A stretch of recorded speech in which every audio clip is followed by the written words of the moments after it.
What's up, Govee Nation? We have been getting a ton of calls lately where homeowners are not happy and HOAs are not happy with the installs. They're not passing inspections. So let's go take a look at what a Govee Prism Rescue looks like and how we solve that problem.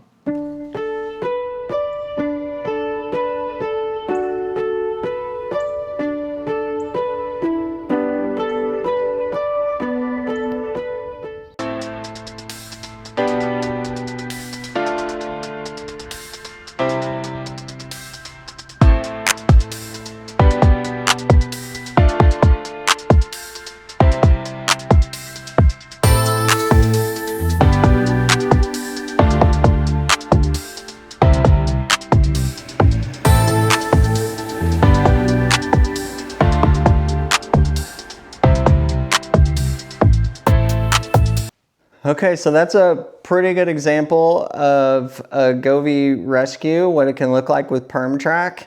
If you are an installer or a DIYer looking to achieve the same outcome, you can find the link to PermTrack in the description below. I'm gonna get busy back working on the studio in here. And remember, be grateful and live lively. Thanks for watching.